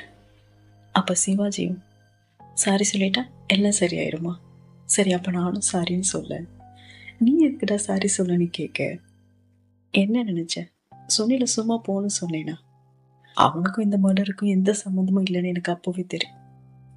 அவன் நம்பரை ட்ராக் பண்ணி அவன் இப்போ எங்கே இருக்கான், என்ன பண்ணிட்டு இருக்கான்னு எல்லாமே நான் விசாரிச்சிட்டேன். நான் ஆல்ரெடி கண்டுபிடிச்சதை இன்னைக்கு நீயும் உன் பிள்ளைய எடுத்துட்டு வந்தீங்கன்னு சொல்ல, அப்போ வேணும்னே என்னை கஷ்டப்படுத்தினியான்னு கேட்க, ஆமா உன்னை கஷ்டப்படுத்தணும்னு நினச்சிதான் பண்ணேன், இப்போ கனவு சரியா போச்சுல அப்படின்னு சொல்ல பீட்டர் முறைப்பார். அப்போ சிவாஜி, என்னடா இப்போ என்ன அடிக்கணும் போல இருக்கா, அடி அடி அப்படின்னு கண்ணை தண்ணிட்ட பீட்டர் ஓங்கி ஒரு அறை விட்டுருவார். அப்போ சிவாஜியில் என்னடா ஒரு பேச்சுக்கு சொன்ன அடிச்சிட்ட அப்படிங்கிற மாதிரி பார்க்க, இப்போ பீட்டர் சிரிக்க ஆரம்பிச்சிருவார். அவ்வளோ அவங்களுக்குள்ளே இருந்த மிஸ் அண்டர்ஸ்டாண்டிங் எல்லாமே அந்த ஒரே அறையில் பறந்துருச்சு போல. அப்புறம் அப்படியே ஜாலியாக பேசிகிட்டு இருக்க துரா வீட்டுக்கு வர சொல்லி சிவாஜிக்கு அர்ஜென்ட்டாக கால் வருது. உடனே 2 பேருமே அந்த கில்லரை நினைச்சு பயந்து ஓடுவாங்க. அங்கே போனால் துராக்கு எதுவும் ஆயிருக்காது, பட் அவங்க பையன் இறந்துட்டார் போல. அதில் துரா அப்படியே உடஞ்சி போய் உட்காந்துருப்பாரு. என்னாச்சுன்னு எதுவுமே தெரியாது. அப்போ சிவாஜி போதையிலேயே நான் கூட எங்க கில்லர் ஒன்று போட்டு தள்ளிட்டானோன்னு பயந்துட்டேன்டான்னு உணர, அப்போ துராக்கு டக்குன்னு ஏதோ ஸ்ட்ரைக் ஆகி பையனோட பாக்கெட்டில் ஏதோ இருக்கிறத பார்த்துட்டு அதை எடுத்து பார்ப்பார். அதில் பக்மத் கான்ஸ்டபிளோட நேம் எழுதியிருக்கும். அதான் இன்னொரு சஸ்பீசியஸ் கான்ஸ்டபிள் துராவை கூட மிரட்டியிருப்பாரு, அவர் பேர் தான் பக்மத். அவரோட இந்த குட்டி பையன் இறந்ததுக்கு காரணம் அந்த சீரியல் கில்லர் அப்படின்னு அங்கே யாருமே யோசிச்சிருக்க மாட்டாங்க. இன்சுலின் போட்டு படுத்த பையன் அப்படியே இறந்துட்டான் அப்படின்னு தான் யோசிச்சிருப்பாங்க. பட் அவன் பாக்கெட்டில் இருந்த அந்த கார்டை பார்த்ததுமே எல்லாருமே ஷாக் ஆயிடுவாங்க, இதுவும் சீரியல் கில்லர் வேலை தானா அப்படின்னு. ஆக்சுவலி இங்கே என்ன நடந்திருக்குன்னா, அவர் ரெகுலராக இன்சுலின் யூஸ் பண்ணுவார் போல இருக்கு. அண்ட் அந்த இன்சுலின் முடிஞ்சிருச்சு போல. ஸோ ஏன் இன்னும் டெலிவரி பண்ணலை, ஏன் வர லேட் ஆகுது, சீக்கிரம் கொண்டு வந்து தாங்க அப்படிங்கிற மாதிரி ஃபோனில் திட்டிகிட்டு இருப்பார். இவர் இப்படி பேசுகிறத அன்னைக்கு துராவை ஃபாலோ பண்ணியிருப்பான்ல, அதே ஹெல்மெட் போட்ட போஸை நோட் பண்ணிட்டு போகிற மாதிரி காட்டுவாங்க. அண்ட் நெக்ஸ்ட் சீன்லேயே அதே ஹெல்மெட் போட்டவன் துரா வீட்டுக்கு வந்து துராவோட பையன் கையில் அந்த இன்சுலினை கொடுத்துட்டு அவனோட பாக்கெட்டில் ஒரு கார்டையும் வச்சுட்டு கிளம்பிடும். அப்போவே நம்மளால் புரிஞ்சுக்க முடியும் இன்சுலினில் ஏதோ பண்ணிட்டான்னு. அந்த இன்சுலினை எடுத்துகிட்டு போய் அந்த பையன் துரா கிட்ட கொடுக்க, நீ மார்னிங் இன்சுலின் எடுத்துக்கிட்டியாடா அப்படின்னு துரா கேட்பார். இல்லைப்பா, இன்றைக்கி தான் நர்ஸ் ஆண்டி வரலைல்ல, அண்ட் எனக்கு நானே போட்டது கொஞ்சம் பயமாகவும் இருக்குது அப்படின்னு சொல்ல, ஏன்டா பயப்படுறேன், இங்கே வா நான் சொல்லித்தரேன் அப்படின்னு சொல்லி பார்சல்ல இருந்தே அந்த இன்சுலினை எடுத்து அதை லோட் பண்ணி அவரோட பையனுக்கு அவரோட கையாலேயே போட்டு விட்டுருவார். அவ்வளோ அடுத்த சீனே ரொம்ப சோகமாக மாறி போயிடும். அவரோட இந்த குட்டி பையன் இறந்ததுக்கு காரணம் அந்த சீரியல் கில்லர் அப்படின்னு அங்கே யாருமே யோசிச்சிருக்க மாட்டாங்க. இன்சுலின் போட்டு படுத்த பையன் அப்படியே இறந்துட்டான் அப்படின்னு தான் யோசிச்சிருப்பாங்க. பட் அவன் பாக்கெட்டில் இருந்த அந்த கார்டை பார்த்ததுமே எல்லாருமே ஷாக் ஆயிடுவாங்க, இதுவும் சீரியல் கில்லர் வேலை தானா அப்படின்னு. ஸோ இது தெரிஞ்சதும் மொத்த போலீஸ் டீமுமே அலர்ட் ஆகி அந்த ஏரியா சிசிடிவி மெடிக்கல் ஷாப்புன்னு சல்லடை போட்டு தேட ஆரம்பிப்பாங்க. பட் இங்கே துரா என்னன்னா ஒரு மாதிரி மென்டல் அஃபெக்ட் ஆன மாதிரி ஆயிடுவார். துரா அந்த செகண்டே கன்னை எடுத்துட்டு நேராக அந்த பக்மத் முன்னாடி தான் போய் நிற்பார். இங்கே இவ்வளோ விஷயங்கள் நடந்துட்டு இருந்தா அந்த பக்மத் என்னன்னா அங்கே ஒரு பொண்ணு கூட ஜாலியாக இருந்துட்டு இருப்பார். அண்டே கண்ணோட துராவை பார்த்ததும் ஒரு நிமிஷம் அந்த பொண்ணு ஷாக் ஆயிடும். பட் பக்மத்தில் அவன் என் ஃப்ரெண்டு தான்மா, நீ ஒன்றும் ஒரி பண்ணிக்காத, கொஞ்சம் டென்ஷனாக இருக்கான் அவ்வளோதான் அப்படின்னு சொல்லிட்டு, துரா கண்ணு கீழே இருக்க, நம்ம எதனாலும் பேசிக்கலான்னு பேச ட்ரை பண்ணுவார். பட் துரா இல்லை, நான் அப்போவே சொன்னேன்ல, நம்ம எல்லாத்தையும் சொல்லிடலான்னு சொன்னேன்ல, பப்பு என்னை விட மாட்டான்னு சொன்னல, பாரு இப்போ அவன் என் பிள்ளையே கொன்னுட்டான், இது எல்லாத்துக்குமே காரணம் நம்ம தான் அப்படின்னு சொல்லிட்டு டக்குன்னு கண்ணெடுத்து பக்மத்தை பட்டுன்னு போட்டுருவாரு. பக்மத்தை போட்ட கையோட அந்த துப்பாக்கியோடைய நேரம் போலீஸ் ஸ்டேஷனுக்குமே போயிடுவார். அங்கே துராவை துப்பாக்கியும் கையுமா உடம்பெல்லாம் ரத்தமாக பார்த்ததுமே அங்கே போலீஸ் ஸ்டேஷனே ஒரு மாதிரி ஆயிடும். அப்புறம் பொறுமையாக அவரோட கையில் இருந்த துப்பாக்கியை வாங்கிட்டு அவரை மெதுவாக உட்கார வச்சு சிவாஜி மெதுவாக விசாரிக்க ஆரம்பிப்பார். அப்போ துரா, நான் அவனை கொன்னுட்டேன், அந்த பக்மத்தை நான் கொன்னுட்டேன். இது எல்லாத்துக்குமே அந்த பப்பு தான் காரணம். அவன் தான் ஆவியா வந்து இதெல்லாம் பண்ணிட்டு இருக்கான். அவன் என் பையனையுமே கொண்டுட்டான் அப்படின்னு சொல்ல அப்படியே அங்கே ஃப்ளாஷ்பேக் காட்டுறாங்க. ஃப்ளாஷ்பேக்கில் அந்த ப்ராக்சியை தான் காட்டுறாங்க. ஃபஸ்ட்டு சீனில் கொலை செய்யப்பட்டான்ல அந்த செக்ஸ் ஒர்க்கர், அவனே தான். அவன் ஃப்ளாஷ்பேக்லேயும் அதே மாஹிம் ஸ்டேஷனில் தான் நின்றுட்டுருக்கான். அப்போ அங்கே ஒருத்தன் இவனை பார்க்க அப்புறம் 2 பேருமே சேர்ந்து அதே சேம் மாஹிம் ஸ்டேஷன் வாஷ்ரூம் பக்கமாக போகிறாங்க. அங்கே அந்த ப்ராக்சி அந்த பப்பு கிட்ட இருந்து காசை வாங்கிட்டு அப்படியே இருக்கும்போது கரெக்டாக அந்த கான்ஸ்டபிள்ஸ் 2 பேருமே அங்கே வந்து அந்த பப்புவை வீடியோ எடுத்து, இங்கே என்னடா பண்ணுற, நீ கே தானா, இது உன் வீட்டில் தெரியுமா, இரு இந்த வீடியோவை அவங்களுக்கு அனுப்புகிறேன் அப்படின்னு சொல்லி மிரட்ட ஆரம்பிச்சிடுறாங்க. அதோட அங்கே ஃப்ளாஷ்பேக் கட்டாங்க. ப்ரெசண்டில் சிவாஜி, யாருடா அந்த பப், அவனை நீங்கள் என்ன பண்ணீங்க, நீங்கள் தான் அவனை கொலை பண்ணீங்களா அப்படின்னு கேட்க, அவன் ஒரு பணம் கொட்டுற மிஷின்ஸு, உயிரோடு இருக்கிறது தான் எங்களுக்கு நல்லது அப்படின்னு சொல்லி மொத்தத்தையுமே சொல்கிறது. அதாவது இந்த 2 கான்ஸ்டபிள்ஸ்லாம் என்ன பண்ணுறாங்க அப்படின்னா, இந்த மாஹிம் ரயில்வே ஸ்டேஷனில் இருக்கிற அந்த ஸ்பாட்டுக்கு வர்ற பசங்களை ஹனி ட்ராப் பண்ணி அவங்கள பிளாக்மெயில் பண்ணி அவங்க கிட்ட பணம் பறிக்கிறதையே ஒரு வேலையை வச்சிட்டு இருந்துருக்குறாங்க. இதில் இந்த ப்ராக்சியும் ஓடாது. அப்புறம் அந்த 2ஆவதாக செத்து போனால பேட்ரி, அவனோட வேலை இதில் என்னன்னா, ப்ராக்சி அந்த பசங்களோட ஒன்றா இருக்கிற மாதிரி இந்த கான்ஸ்டபிள்ஸுக்கு வீடியோ கொடுத்துருவோம். அந்த கான்ஸ்டபிள்ஸ் அந்த வீடியோவை வச்சு அந்த பசங்களை மிரட்டுவார். அந்த மிரட்டுறதுல அந்த பசங்க கொடுக்குற காசை அந்த பசங்க கிட்ட இருந்து வாங்கிட்டு வந்து இந்த கான்ஸ்டபிள்ஸ்கிட்ட கொடுக்குற வேலை தான் அந்த பேட்டரியோட. இதில் இந்த பப்பு மட்டும் கொஞ்சம் வசதியான வீட்டு பையன் போல. ஸோ அடிக்கடி பணம் கேட்டு மிரட்டி இருந்திருக்கிறாங்க. அவனும் இவங்க கேட்கும் போதெல்லாம் பணத்தை கொடுத்துட்டே இருந்திருக்கிறான். அதில் கடைசியாக அவனோட அம்மாவோட கிட்னி ஆப்ரேஷனுக்காக வச்சிருந்த பணத்தையும் கூட இந்த கான்ஸ்டபிள்ஸ் பிளாக்மெயில் பண்ணி பிடிங்கிருக்கிறாங்க. அதில் தான் அவர் டிப்ரெஷன் ஆகி மாடியிலிருந்து விழுந்து தற்கொலை பண்ணியிருக்கிறார். இப்போ புரியுதா இந்த பப்பு யாருன்னு? அதாவது அந்த சூரஜ். ஸோ அந்த சூரஜ் தான் இந்த பப்பு, இவர் சொல்கிற பப்பு. இது நமக்கு புரியுது. ஸோ இப்படி தூரம் எல்லாத்தையுமே சொல்ல சிவாஜி ஒரு நிமிஷம், என்ன வேலைடா பார்த்து வச்சிருக்கிறீங்க, சின்ன பசங்களை ஹனி ட்ராப் பண்ணி இப்படி கொடுமைப்படுத்திருக்கீங்களடா அப்படிங்கிற மாதிரி கத்த ஆரம்பிச்சிருவார். அப்புறமா கண்ட்ரோல் ஆகி, சரி அந்த பப்பு யாரு, அவனோட நிஜ பேரு தான் என்ன அப்படின்னு கேட்க, அப்ப துரா டக்குன்னு, பப்பு இங்க வந்துட்டான், என்கிட்ட ஏதோ சொல்றான், என்ன, சரி இதோ அப்படின்னு ஏதோ பித்து பிடிச்ச மாதிரி பேசிட்டே டக்குன்னு மறைச்சு வச்சிருந்த இன்னொரு துப்பாக்கி எடுத்து அவரே சுட்டுக்கிட்டு செத்துருவார். அவ்வளவுதான். போலீஸ் ஸ்டேஷன்ல இப்படி ஒரு சம்பவம். ஸோ மேலதிகாரி பிடிச்சி கிளின்னு கிழிச்சு தொங்க விடுறாரு. இங்க பாரு சிவாஜி, நீ அந்த பப்புவை பிடிப்பியோ இல்லை அவனோட ஆவியை பிடிப்பியோ, 1 வீக்கில் கொலைகாரனை கண்டுபிடிக்கிற அப்படின்னு தாளிச்சிருவார். அந்த டைம்ல சிவாஜி ஃப்ரெண்டு பீட்டரோட ஹெல்ப் கிடைச்சா நல்லா இருக்குமே அப்படிங்கிற மாதிரி யோசிப்பார். ஏன்னா அவங்க ஃப்ரெண்ட்ஸாக இருந்தபோது 2 பேரும் சேர்ந்து நிறைய கேசஸை சால்வ் பண்ணியிருப்பாங்க. ஸோ பீட்டருக்கு கால் பண்ணி மீட் பண்ணலான்னு கேட்பார். அப்போ பீட்டரும் வர சிவாஜியும் எல்லா டீட்டெயில்ஸுமே சொல்லுவார். அதில் ஃபஸ்ட்டு இந்த 3 கொலையும் பண்ணது ஒரே பர்சன் தானா அப்படிங்கிறத கண்டுபிடிக்கணும்னு சொல்லி 3 கொலைக்கும் காமனாக என்னென்ன இருக்குது அப்படின்னு கேட்பார். அப்போ சிவாஜியும் ஃபஸ்ட்டு 2 கொலையும் மாஹிம் ரயில்வே ஸ்டேஷனில் நடந்தது. செகண்டு 2 பேரோட கிட்னியும் கொலைகாரன் எடுத்துகிட்டு போயிருந்தான். தேர்டு அந்த 2 பேர்கிட்டையும் அடுத்து யாரை கொல்ல போகிறானோ அவங்களோட பேரை விட்டுட்டு போயிருந்தான் அப்படின்னு சொல்லுவார். அது எப்படி அப்படின்னு கேட்க, ப்ராக்சியோட கையில் லிப்ஸ்டிக்கில் எழுதியிருந்தது, பேட்டரியோட பாடியில் ஒரு நோட் இருந்தது அப்படின்னு சொல்ல, பீட்டர் லிப்ஸ்டிக்கானு கேட்பார். அப்போ சிவாஜியும் ஆமாம் லிப்ஸ்டிக் தான், அப்புறம் அங்கே கொஞ்சம் கொத்தா முடி கூட கிடச்சிது, பட் அதை செக் பண்ணி பார்க்கும்போது அதில் ஃபாலிக்கல்லாம் இல்லை, மேபி அது சவரி முடியாக கூட இருக்கலாம் அப்படின்னு சொல்லுவார். அப்போ பீட்டர் துராவோட பையனோட பாக்கெட்லேயும் ஒரு நோட்டு கிடச்சதில்ல, அது கிடைக்குமான்னு கேட்டு வாங்கிட்டு பேட்டரியோட பாக்கெட்டில் கிடச்சதில்ல அந்த நோட், இந்த 2ஐயும் மேட்ச் பண்ணி பார்க்கறதுக்கு ஒருத்தர்கிட்ட கொண்டு போவாங்க.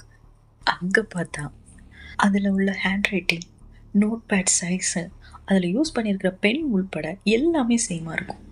ஸோ இதை வச்சு அந்த 3 கொலையும் பண்ணது ஒரே பர்சன் தான் அப்படின்னு கன்ஃபார்ம் பண்ணுவாங்க. அடுத்து கொலை பண்ணது பொண்ணாக இருக்குமோங்கிற கொஷின் பண்ணுவாங்க. அப்போ பீட்டர் அவருக்கு தெரிஞ்ச அவர் விசாரித்த டீட்டெயில்ஸ் பற்றி சொல்லுவார். அப்போ எல்லாத்தையும் கேட்ட சிவாஜி, சரிடா, நீ சந்தேகப்படுற மாதிரி அந்த சூரஜ் தான் பப்புனே வச்சுப்போம். இப்போ என்ன சொல்ல வர? செத்துப்போன அந்த பப்பு தான் இதெல்லாம் பண்ணுறான்னு சொல்கிறியா? ஆர் அந்த சூரஜோட ஒய்ஃப் தான் இந்த கொலை எல்லாத்தையும் பண்ணுறான்னு சொல்கிறியா அப்படின்னு கேட்க, அப்போ பீட்டர், கொலை பண்ணது அவளா இல்லையான்னு எனக்கு தெரியாதுடா, பட் அவளுக்கும் இந்த கேஸுக்கும் ஏதோ ஒரு சம்மந்தம் இருக்குது. அவள் எதையோ மறைக்கிறான்னு என்னால் உறுதியாக சொல்ல முடியும் அப்படின்னு சொல்கிறார். ஸோ இப்படி இவங்க இந்த கேஸை கிராக் பண்ண ட்ரை பண்ணிட்டு இருக்க, அங்கே ரபானியும் துராவோட பையன் இறந்ததை பற்றி இன்வெஸ்டிகேட் பண்ணுறாங்க. ஃபஸ்ட்டு துராவோட பாதுகாப்புக்காக அவர் கூடவே இருக்க சொல்லி ஒரு பிசியை போட்டிருப்பாங்கல்ல, அவரை விசாரிக்கிறாங்க.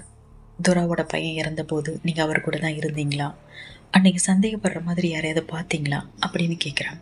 பட் அவர் இல்லை மேம், அப்படி யாரும் துரா சாரை பார்க்கல அப்படின்னு சொல்ல, சரி துரா சார் இன்சிடென்ட் பற்றி யார்கிட்டயாவது பேசினாரா அப்படின்னு கேட்க, அவர் இங்கே வெளியே நின்று ஃபோனில் தான் இன்சிடென்ட் எப்போ வரும்னு சொல்லி விசாரிச்சுட்டு இருந்தார். பட் அதை யாராவது கேட்டாங்களா பார்த்தாங்களா அப்படிங்கிறது எனக்கு சரியாக தெரியல அப்படின்னு சொல்ல, அப்போ ரமணி இந்த ஏரியாவில் ஏதாவது சிசிடிவி இருக்குமா அப்படிங்கிற மாதிரி செக் பண்ணுறாங்க. பட் அப்படி எதுவுமே அங்கே இருக்காது. ஆனால் ஒரு விஷயம் மட்டும் அவங்க கண்ணில் படும்.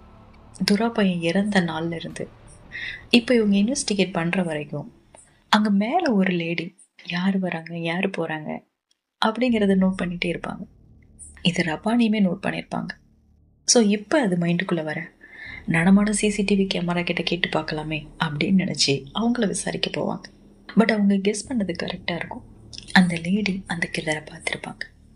ஸோ அவங்க கிட்ட இந்த ஏரியாவுக்கு புதுசாக அப்படி இல்லைன்னா வித்தியாசமாக யாரையாவது பார்த்தீங்களா அப்படின்னு கேட்க, அந்த லேடி டக்குன்னு ஒருத்தன் வந்தான், க்ரீன் கலர் ஜாக்கெட் போட்டிருந்தான், ரெட் கலர் ஹெல்மெட் போட்டிருந்தான், பார்க்க கொரியர் பாய் மாதிரி இருந்தான், அவன் வண்டி அங்கே நிப்பாட்டிட்டு அந்த ஹெல்மெட்டை கூட கலட்டாமல் அப்படியே உள்ளே போயிட்டு அப்படியே வெளியே வந்தான் அப்படின்னு கரெக்டாக சொல்லிடும். அப்புறம் அதை நோட் பண்ணிவிட்டு துராவோட ஒய்ஃப் விசாரிப்பாங்க. அப்போ துராவோட ஒய்ஃப் வழக்கமாக ஒரு நர்ஸு தான் வந்து போட்டு விடுவாங்க, பட் அன்னைக்கு அவங்க வராததால் இந்த மாதிரி ஆகிப்போச்சு அப்படின்னு சொல்லுவாங்க. சரி அந்த நர்ஸ் யார் அப்படின்னு தேடி அவங்கள விசாரிக்க, நான் டெய்லி ஒர்க்கு முடிச்சுட்டு ஈவினிங் வரும்போது அப்படியே துராவோட பையனுக்கு இன்ஜெக்ஷன் போட்டுட்டு வருவேன். பட் அன்னைக்கு ஹாஸ்பிட்டல்லே எனக்கு ஒர்க்கு முடிய லேட் ஆனதுனால என்னால் வர முடியாதுன்னு துரா சாருக்கு ஆல்ரெடி நான் இன்ஃபார்ம் பண்ணேன். அப்போ அவரும் அதை பார்த்துக்கிறேன்னு சொன்னார் அப்படின்னு சொல்லுவாங்க. அப்போ ரபானி, சரி அவங்க வீட்டுக்கு வர மெடிசன் எல்லாத்தையும் நீங்கள் தான் சப்ளை பண்ணுவீங்களா அப்படின்னு கேட்க, ஒரு மெடிக்கல் ஷாப்போட பேரை சொல்லி, வழக்கமாக இந்த மெடிக்கல் ஷாப்பில் இருந்து தான் கொடுத்து விடுவாங்க, ஒருவேளை நான் வர்ற டைமாக இருந்தால் நான் வாங்கிட்டு வந்துடுவேன் அப்படின்னு சொல்ல, அந்த மெடிக்கல் ஷாப்பை நோட் பண்ணிவிட்டு அங்கே போய் விசாரிப்பாங்க, இந்த மாதிரி இந்த டேட்டில் இந்த இன்ஜெக்ஷன் நீங்கள் டெலிவரி பண்ணிங்களா இல்லையா அப்படின்னு. பட் அவங்களுக்கு துரா பையன் இறந்ததே தெரியாது போல இருக்குது.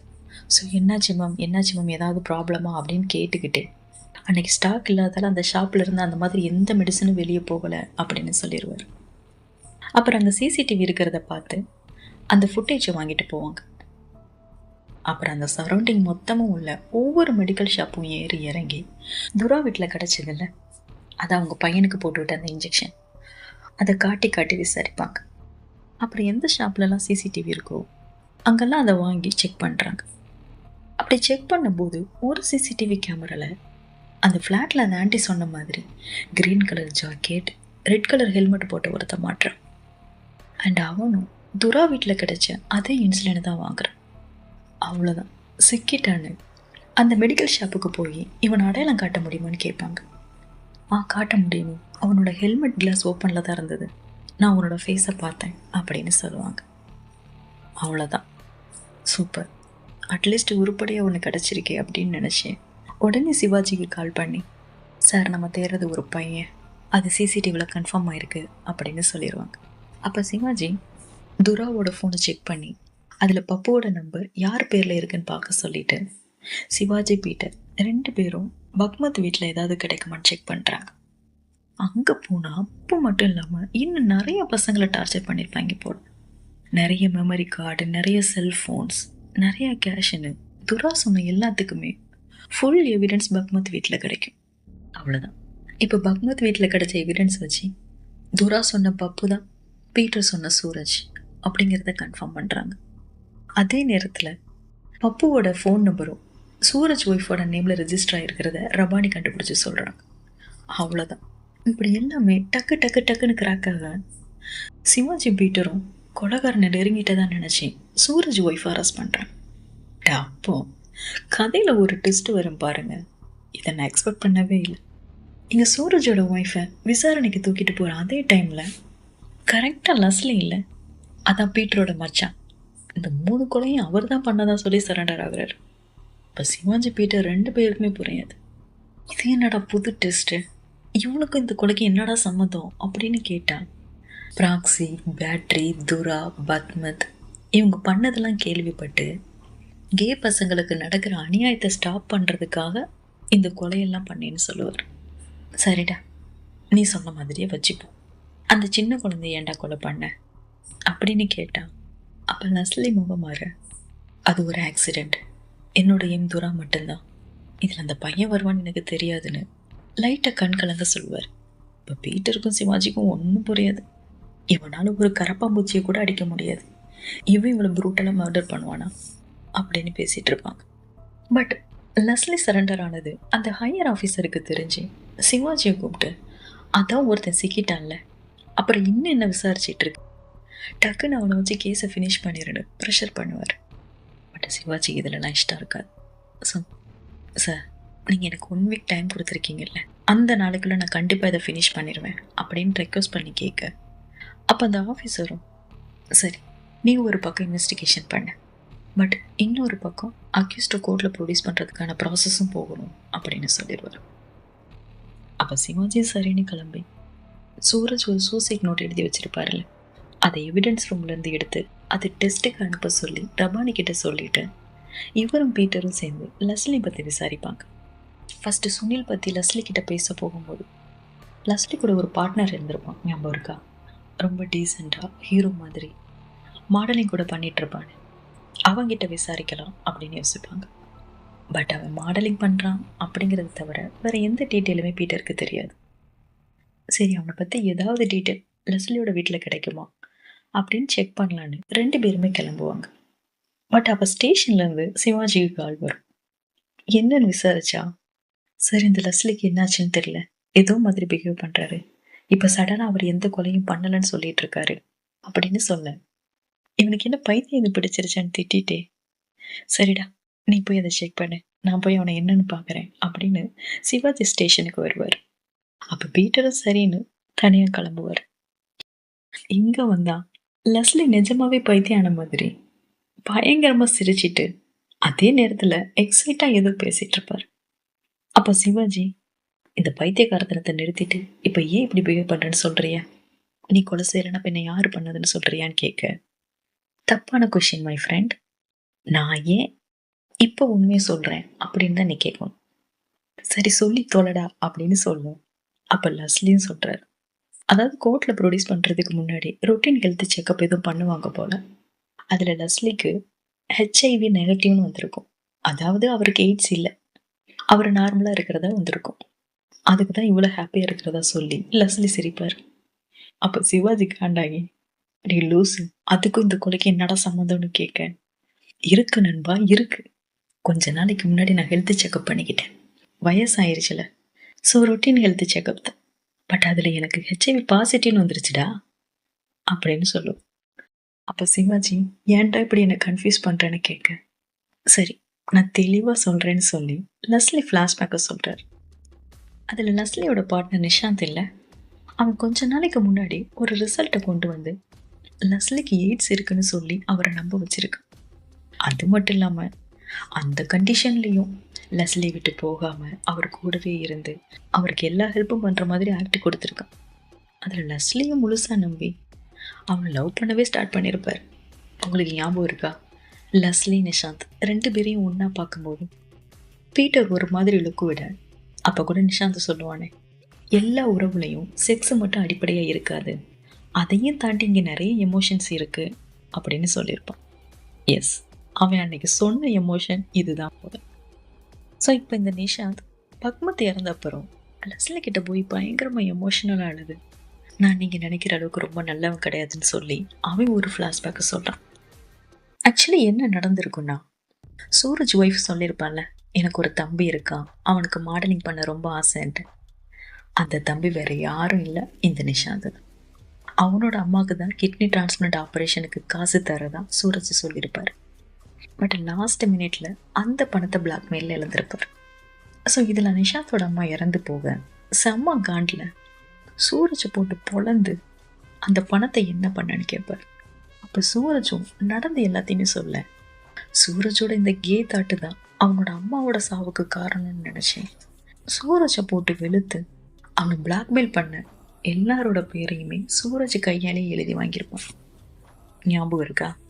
பேட்டரியோட பாக்கெட்டில் கிடைச்ச நோட் அண்ட் துரா பையனோட பாக்கெட்டில் கிடைச்ச நோட் ரெண்டுமே ஒரே நோட் பேட், ஒரே ஹேண்ட் ரைட்டிங், ஈவன் பென் கூட ஒன்றா இருக்குன்னு சொல்லியிருப்பாங்களே.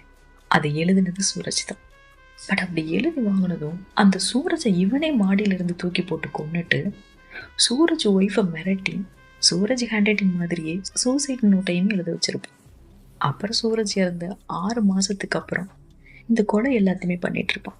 அப்புறம் எப்படியும் ஒரு நாள் அவனை போலீஸ் பிடிச்சிருவாங்கன்னு அவனுக்கு தெரிஞ்சிருக்கும் போது. ஸோ அந்த டைமில் பலிகாடாக கொடுக்கறதுக்கு ஒரு பர்சன் வேணும்ல, அதுக்காக தான் லஸ்லி கூடவே பழகிருப்பான். இப்போ பக்மத் இறந்தப்பறம் அப்படியே ரொம்ப நல்லவ மாதிரி நான் ரொம்ப பெரிய தப்பு பண்ணிட்டேன், ஒரு குழந்தையோட சாவுக்கு நானே காரணமாயிட்டேன்னு லஸ்லி கிட்ட போனாங்க. அப்போ லஸ்லி என்ன ஏதுன்னு கேட்க அவன் ஒரு கதையை சொல்லுவான். என் மச்சான் ஒருக்கே அவனை ஹனி ட்ராப் பண்ணி பிளாக்மெயில் பண்ணதில் என் அம்மாவும் இறந்துட்டாங்க, மச்சானும் தற்கொலை பண்ணிக்கிட்டாரு. அப்புறம் இவங்களால பாதிக்கப்பட்டது என்னோட ஃபேமிலி மட்டும் கிடையாது, இன்னும் எத்தனையோ கே பசங்களோட வாழ்க்கையை இந்த துரா ப்ராக்சி மாதிரி ஆளுங்க சீரழிச்சிட்டானுங்க. அவங்களுக்கு வாழவே தகுதி இல்லை. அவங்க உயிரோடு இருந்தால் இன்னும் எத்தனையோ பசங்களோட லைஃபை கெடுத்துருவாங்க. அதனால தான் அந்த ப்ராக்சி அப்புறம் பேட்டரியை கொன்னேன். அண்ட் அப்படி தான் துராவையும் நான் கொலை செய்யணும்னு நினச்சேன். அதுக்காக தான் அந்த இன்சுலினில் ஆர்சனிக்கையும் நான் கலந்தேன். பட் அதில் அந்த குட்டி பையன் இறந்து போவான்னு எனக்கு தெரியாது. எனக்கு இப்போ வாழவே தகுதி இல்லை, நான் சரண்டர் ஆக போகிறேன் அப்படின்னு ஆக்ட் பண்ணியிருப்போம். ஸோ அதில் மெல்டான லஸ்லி அவர் தான் லவ் பண்ணுறாருல. ஸோ இல்லை, நீ எந்த தப்பு பண்ணலை, அவனுக்கு சாக வேண்டியவனுங்க தான். பட் எப்படி இந்த பீட்டர் கண்டுபிடிச்சிருவான்? ஸோ உனக்கு பதிலாக நான் சரண்டர் ஆகிறேன். ஆல்ரெடி எனக்கு எய்ட்ஸ் வந்துருச்சு, நான் சாக தானே போகிறேன், ஸோ இந்த பழியை நான் ஏற்றுக்கிறேன்னு சொல்லி தான் உள்ளே வந்திருப்பார். பட் உள்ளே வந்ததும் இவங்க பண்ண செக்கப்பில் HIV நெகட்டிவ்னு வரவும் தான் லஸ்லிக்கு புரியும், நிஷாந்த் நம்மளை ஏமாத்திட்டான்னு. அதான் எவ்வளோ பிரில்லியண்டாக நம்மளையே உள்ள தள்ளிட்டானேன்னு சிரிச்சுட்டே எல்லாத்தையும் சிவாஜி கிட்ட சொல்லுவார். இப்போ சிவாஜிக்கு இந்த 3 கொலையும் பண்ணது நிஷாந்தான்னு தெரிஞ்சிடும். ஸோ இப்போ இந்த நிஷாந்தும் சூரஜ் ஒய்ஃபோட பிரதரும் ஒன்றான்னு கண்டுபிடிக்க லஸ்லி கிட்ட நிஷாந்தோட ஃபோட்டோவை வாங்கி அதை ரபானி கிட்ட கொடுத்து விசாரிக்க சொல்லுவாங்க.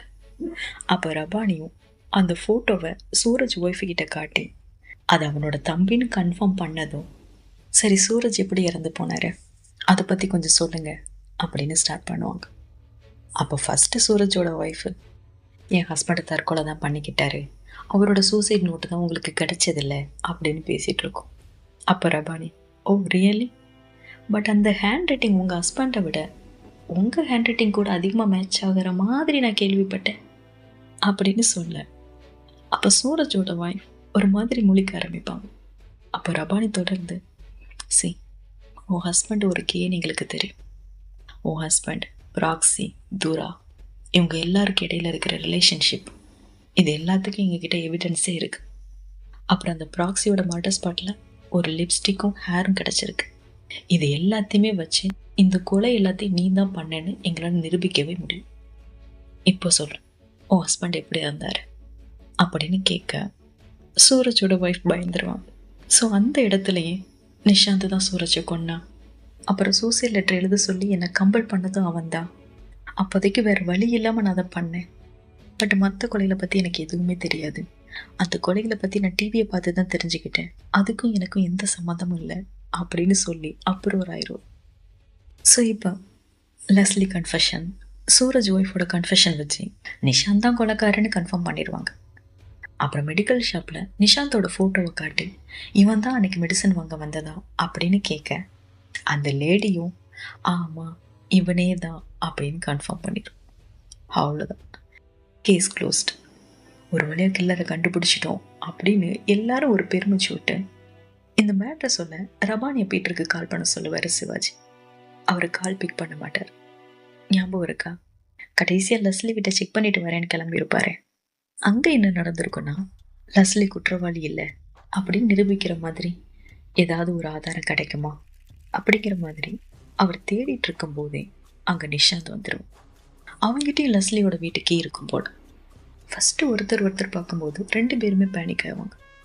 அப்புறம் பீட்டர் லெஸ்லி ஜெயிலிருந்து ஒர்க் பண்ணுறத சொல்லியிருக்கான், ஸோ அவனுக்காக சில திங்ஸ் எடுத்துகிட்டு போக வந்தேன் அப்படின்னு சொல்லி சமாளிப்பார்.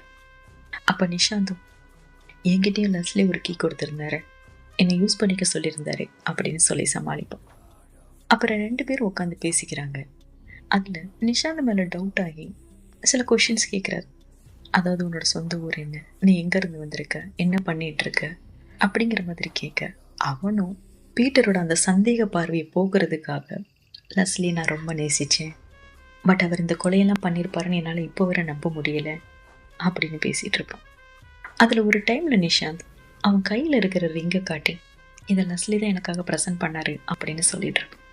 இப்படி இவங்க பேசிகிட்டு இருக்கும்போது தான் சிவாஜி கிட்ட இருந்து கால் வரும். நிஷாந்த் முன்னாடி சிவாஜி கிட்ட பேச பீட்டருக்கு கொஞ்சம் பயமாக வேற இருக்கும்.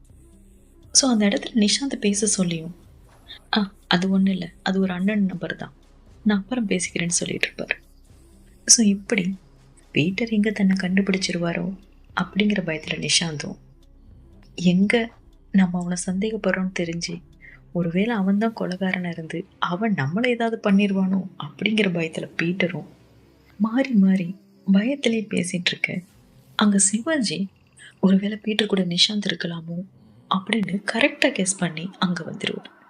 பட் வந்தவர் சைலனரை ஆன் பண்ணிட்டே வந்துடுவார். ஆல்ரெடி பீட்டர் வேற இங்கே டவுட்டில் பேசிகிட்டு இருக்காரு, இப்போ சைலனர்லாம் போட்டுட்டு போலீஸ் வேற இங்கே வர, ஸோ கண்டிப்பாக இங்கே ஏதோ தப்பாக இருக்குன்னு நிஷாந்த் சென்ஸ் பண்ணிடும். ஸோ அவ்வளோதான், பீட்டரை பிடிச்சி தள்ளி விட்டுட்டு அங்கேருந்து எஸ்கேப் ஆகி ஓடிடும். ஊரை விட்டு தப்பிச்சு போயிடலாம் அப்படின்பா.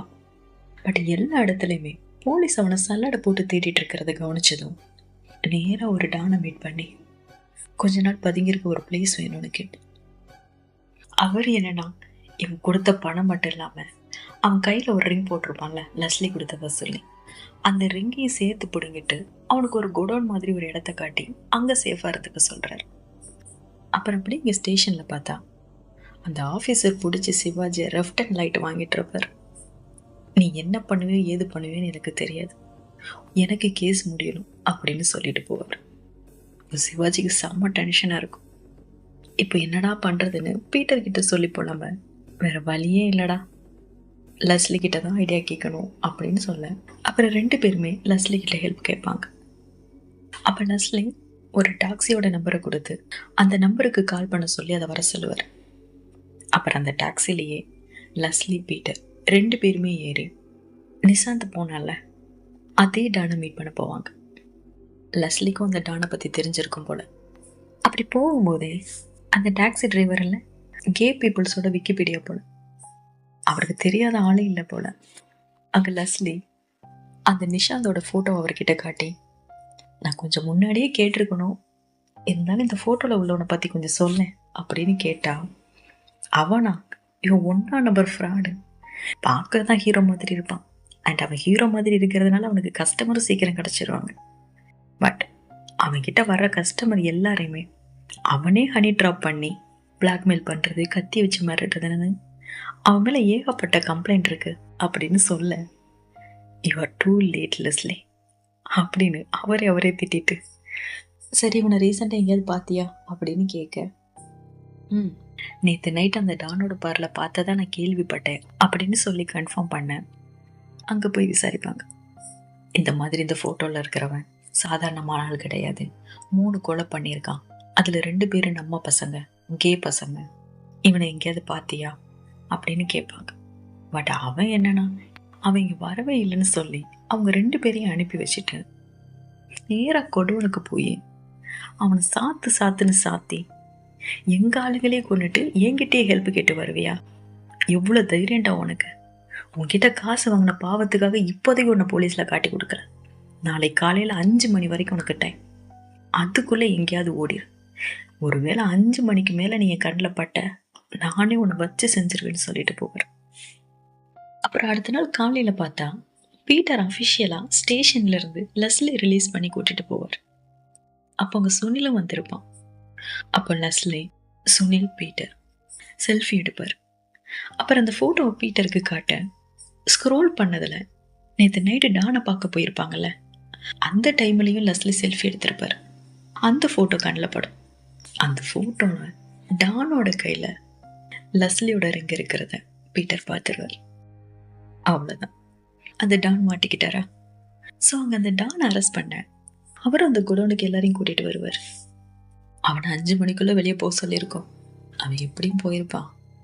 ஒருவேளை போகலைன்னா மாட்டிட்டு சாகட்டும் அப்படின்னு நினைச்சுதான் கூட்டிட்டு வந்து காட்டுவார். பட் அங்க பார்த்தா அந்த நிஷாந்தையை யாரோ கொண்டு இருப்பாங்க. அதுவும் ரொம்ப கொடூரமா.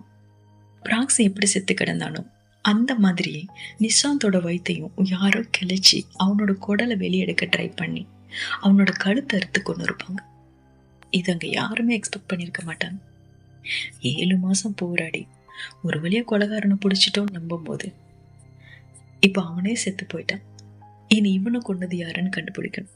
என்னடா இது அனுமன் வால் மாதிரி நீண்டுகிட்டே போகுதுன்னு சிவாஜிக்கு பீட்டருக்கு ஒரு டென்ஷனா இருக்கும்.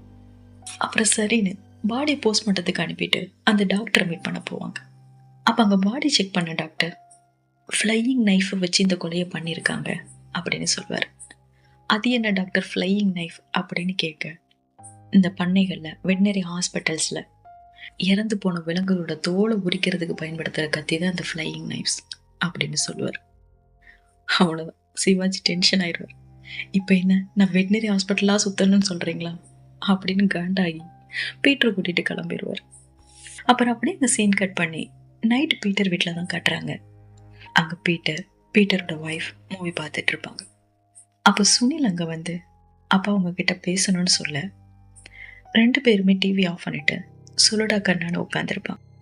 அப்போ சுனில் கல்யாணம் பண்ணிக்க அவனுக்கு இஷ்டம் இல்லைன்னு சொல்ல ஸ்டார்ட் பண்ணி, ஒருவேளை நான் கேயா இருந்தா உங்களோட பதில் என்னவா இருக்கும்பா அப்படின்னு கேட்டுரும். இதே கொஷினை 6 மாசத்துக்கு முன்னாடி பீட்டர் கிட்ட அவன் கேட்டிருந்தா அவரோட ஆன்சர் கண்டிப்பா வேற மாதிரி தான் இருந்திருக்கும். பட் இத்தனை மந்த்ல அவர் பார்த்து பழகின கே பர்சன்ஸோட லைஃப், அவங்க ஆசைப்படுற விஷயம்னு அண்ட் அக்செப்டன்ஸ் இல்லாதால் அவங்க படுற கஷ்டம்னு, இது எல்லாத்தையுமே கிட்டத்தட்ட பக்கத்துல இருந்து பார்த்துட்டாருல்ல. ஸோ கேனா என்னடா, அந்த பர்சன் சேம் ஜெண்டர் பர்சன்ஸ் கூட எல்லா விதத்துலையும் கம்ஃபர்டபுளாக இருப்பாங்க. அதானே நம்ம எல்லாருக்குமே இங்கே வாழ்க்கை தொடங்குறது ரொம்ப முக்கியம், குறிப்பாக நமக்கு வயசாகும் போது. ஸோ நீ கல்யாணம் பண்ணிக்க மாட்டேன், உனக்குன்னு ஒரு லைஃப் பார்ட்னர் அமைச்சிக்க மாட்டேன்னு சொல்றது என்னால் ஏற்றுக்க முடியாது. பட் கஷ்டமான இந்த வாழ்க்கையை சேர்ந்து கிடக்கு, அதை நீ கம்ஃபர்டபுளாக ஃபீல் பண்ணுற எந்த பர்சனாக வேணா இருக்கலாம். இப்படி இருக்கிறதுல நீ ஹாப்பியாக இருக்கல்ல அப்படின்னா எங்களுக்கும் சந்தோஷம்னு சொல்ல சுனில் ஓடி வந்து சந்தோஷத்தில் ஹக் பண்ணிப்பான்.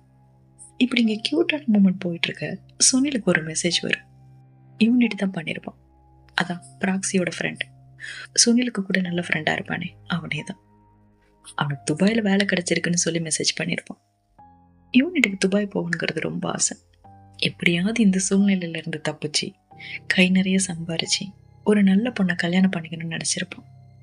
ஆக்சுவலி இதெல்லாம் யூனிட்டை பத்தி பீட்டருக்கு தெரிஞ்சப்புறம் ஒரு நாள் சுனில் யூனிட்டை வீட்டுக்கு கூட்டிட்டு வந்திருப்பான்.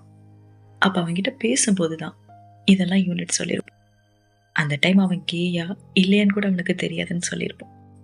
ஸோ இப்போ இந்த சீன்லாம் பீட்டர் நினைச்சு பார்க்க அவனுக்காக சந்தோஷப்பட்டு, ரொம்ப நல்ல பையன்ல, ஒரு வழியா அவன் நினைச்சது நடக்க போகுது, இதுக்காக அவன் எவ்வளோ கஷ்டப்பட்டுட்டான்லன்னு சொல்ல, ஆமாடா, பார் அட்டெண்டர், வெயிட்டர், லாண்ட்ரி பாய், ஏன் வெட்னரி ஹாஸ்பிட்டலில் கூட ஒர்க் பண்ணியிருக்கான். அவன் கிடைக்கிற எல்லா வேலையும் பார்த்து கொஞ்சம் கொஞ்சமாக மணி சேவ் பண்ணான்னு சொல்லுவோம். இதில் இந்த வெட்னரி ஹாஸ்பிட்டல்னு சொல்லவும் பீட்டருக்கு டக்குன்னு ஸ்ட்ரைக் ஆக, எங்கே வேலை பார்த்தான்னு சொல்ல அப்படின்னு கேட்க, அதான்ப்பா வெட்னரி ஹாஸ்பிட்டல் அப்படின்னு சொல்ல. அங்கே என்ன வேலை பார்த்தான்னு கேட்க, இறந்து போன விலங்குகளோட தோலை உரிக்கிற வேலைன்னு சொல்ல. ஒருவேளை நிஷாந்த் கொண்டது இவனா இருக்குமோ அப்படின்னு டவுட் வரும். அப்படி ஃப்ளாஷ்பேக் காட்டுறாங்க. அங்க லெஸ்லி பீட்டர் 2 பேரும் அந்த டான் கிட்ட விசாரிக்க அந்த பாருக்கு போவாங்கல்ல. அப்ப யூனிட்டும் அதே பார்ல தான் இருப்பான். அவன் அவனோட ஃப்ரெண்ட்ஸோட வந்திருப்பான். அப்ப லெஸ்லி, பீட்டர், அந்த டான் 3 பேரும் பேசினதை நீ கேட்டிருப்பான். அப்புறம் லெஸ்லி பீட்டர் போனதுக்கு அப்புறம் அந்த டான் நிஷாந்தை பார்க்க போகும்போது இந்த யூனிட்டும் ஃபாலோ பண்ணி போயிருக்கும். அண்ட் அந்த குடோன்ல நிஷாந்த் இருக்கிறதையுமே பார்த்துருப்பேன். அப்புறம் திரும்பி வந்து அந்த டான் நல்லா சரக்கடிச்சிட்டு ஃபுல் மப்பில் இருக்கும்போது அவர்கிட்ட இருந்து அந்த கீயை திருடிட்டு போய் அந்த நிஷாந்தை போட்டு தள்ளிருக்கும். ஸோ இப்படி இங்கே ஃப்ளாஷ்பேக் கட்டாக அடுத்த சீனே யூனிட் அரெஸ்ட் பண்ணி விசாரிப்பாங்க. பட் யூனிட் சிவாஜி கிட்ட எந்த பதிலும் சொல்ல மாட்டேன். எனக்கும் அந்த கொலைக்கு எந்த சம்மந்தமும் இல்லை சார், அந்த கொலை நடந்த போது நான் ஊர்லேயே இல்லை அப்படின்னு தான் சொல்லிட்டு இருப்பான். அப்போ சிவாஜி அவனை வெறுப்பேற்றுற மாதிரி, நீ ப்ராக்சியை கொண்டதால தானே அவனை கொன்ன, என் ப்ராக்சி என்ன பெரிய இவனை, அவனே ஒரு ஃப்ராடு தானே, அவன் ஒரு செக்ஸ் ஒர்க்கர் தானே, அவன் எத்தனை பசங்களோட லைஃபை சீரழிச்சிருக்கான், அவனுக்கெல்லாம் இப்படி தான் நடக்கணும், அவன் வயிற்றை கிழிச்சு கிட்னியை மட்டும் இல்லை லிவரை கூட எடுத்துருக்கணும் அப்படி இப்படின்னு பேச பயங்கரமாக டென்ஷன் ஆகி அவனால் எதுவுமே பண்ண முடியலங்கிற கோவத்தில் அவனோட மண்டையை டக்கு டக்கு டக்குன்னு அடிக்க ஆரம்பிச்சிடும். அப்போ பீட்டருமே அங்கே தான் இருப்பார். ஸோ இதெல்லாம் நோட் பண்ணிவிட்டு யூனிட்டுக்கு ஃபர்ஸ்ட் எய்ட்லாம் பண்ணி முடிச்சதும் அவன்கிட்ட தனியாக பேச போவார். அப்போ யூனிட்டும், ஆமாம் சார், நான் தான் கொலை பண்ணேன், நான் ஏன் பண்ணக்கூடாது, என் நண்பை வயிற்றை கிழிச்சு அவனோட கிட்னி எடுத்தவனை நான் சும்மா விடணுமா, இது நான் என் நண்பனுக்காக பண்ண மரியாதை சார்ன்னு சொல்லுவோம்.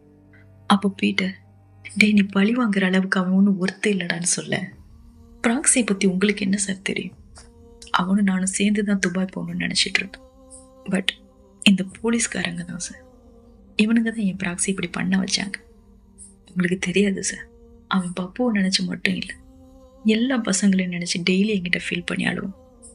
கடைசி அந்த பப்பு அழுதுகிட்டே வந்து இது என் அம்மாவுக்காக நான் வச்சிருக்கிற பணம்னு சொல்லி கொடுத்துட்டு போன போது அந்த பணத்தை பப்புவுக்கு அவனோட சொந்த காசுல இருந்து கொடுக்க நினைச்சான் சார் ப்ராக்சி அப்படின்னு சொல்லி ரொம்ப ஃபீல் பண்ணும்.